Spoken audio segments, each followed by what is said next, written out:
ভাতের সেমাই অথবা ময়দার সেমাই এইভাবে রান্না করলে খেতে হয় অতুলনীয় আর দেখতে অনেকটা লোভনীয়।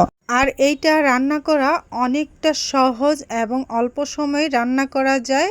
একবার দেখলে যে কেউ রান্না করতে পারবেন। আর এটা গ্রামীণ পদ্ধতিতে আমি আজকে আপনাদের সাথে শেয়ার করব। আশা করি আপনাদের ভালো লাগবে। আর এইভাবে অবশ্যই ময়দার সেমাইটা ট্রাই করে দেখবেন। তো মূল রান্নায় চলে যাই।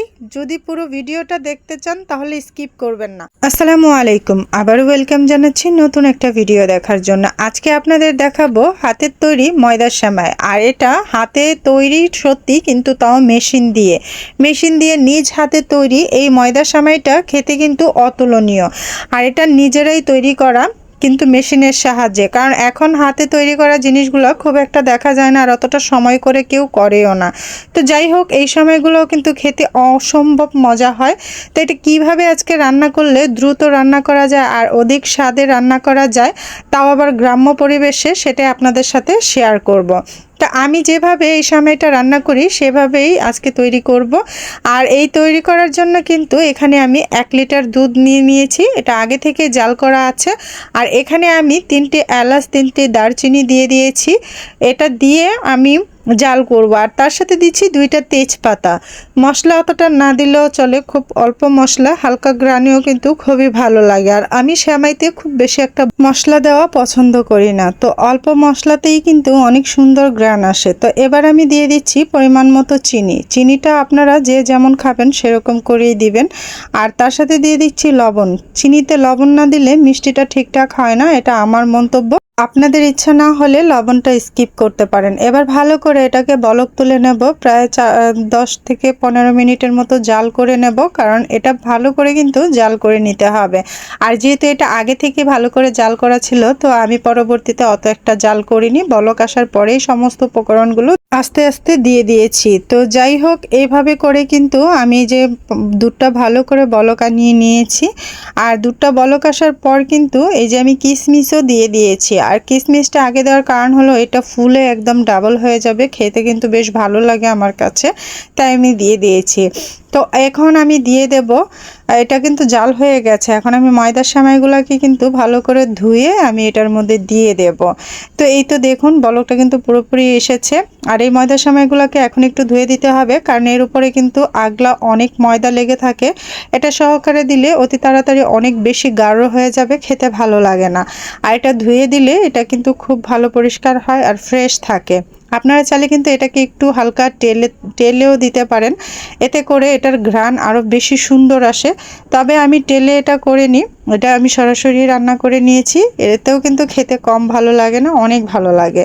এবার সবগুলা ময়দার সেমাই দুধের মধ্যে দিয়ে ভালো করে 10 মিনিটের জন্য জাল করে নেব। মানে যতক্ষণ না এটা ফুটে ওঠে বা সেদ্ধ হয়ে যায় ততক্ষণ পর্যন্ত এটাকে জাল করব। এক সময় এই ময়দা সেমাইটা হাতে তৈরি করা হতো, সেটা কিন্তু অনেক সময় এবং কষ্টের হতো। তো সেটাও খেতে কিন্তু বেশি ভালো লাগতো। আর এখন এটা হাতেই করা হয়, বাট মেশিনের সাহায্যে নিজ হাতে তৈরি করা হয়। তো বেশ স্বাস্থ্যসম্মত, এটা কোনো অস্বাস্থ্যকর পরিবেশে হয় না, একদম সম্পূর্ণ নিজে তৈরি করা হয়। আর এখানে কিন্তু এই যে আমি নারিকেল দিয়ে দিয়েছি। নারিকেলটা ফ্রিজে ছিল, তাই এরকম চাকা হয়ে আছে। এটা কিছুক্ষণের ভিতরেই খুলে যাবে, মানে 1 মিনিটের ভিতরে এটা একদম খুলে যাবে। তো নারিকেলটা অবশ্যই এই সেমাইয়ের মধ্যে লাগে। নারিকেলটা খেতে ভালো লাগে, কামড় লাগলে ভালো লাগে। তো আমি যেহেতু মায়ের বাড়িতে রান্না করছি, আমার মা নারিকেল খেতে পছন্দ করে, তাই দেওয়া হয়েছে। আমি নিজের জন্য রান্না করলে নারিকেলটা কমই দেই। তো এই তো দেখুন সেমাইটা কত সুন্দর হচ্ছে। আর বেশি করে দুধের মধ্যে রান্না করতে পারলে তো কথাই নেই। আর এটা কিন্তু ভিজা ভিজা অবশ্যই পানসে পানসে রান্না করতে হয়, মানে এটা কিন্তু শুকিয়ে রান্না করা যায় না। শুকিয়ে রান্না করলে খারাপ লাগে, খেতে ভালো লাগে না মোটেও। আপনারা অবশ্যই গ্রাম্য পরিবেশে এই রান্নাটা কেমন হয়েছে কমেন্ট বক্সে জানাবেন। তো আমি আমার মায়ের বাসায় এসে রেসিপিটা করেছি, খুবই ভালো লেগেছে। এটা কিন্তু অলরেডি হয়ে গেছে, এখন আমি নামিয়ে নেব। আর কিশমিশগুলো দেখুন কতটা ফুলে উঠেছে। আমার কাছে কিন্তু কিশমিশ এরভাবে ফুলে উঠলে খুবই ভালো লাগে। তা আমি কিন্তু এখন নামিয়ে নেব, মানে প্রায় এটা হয়েই গেছে।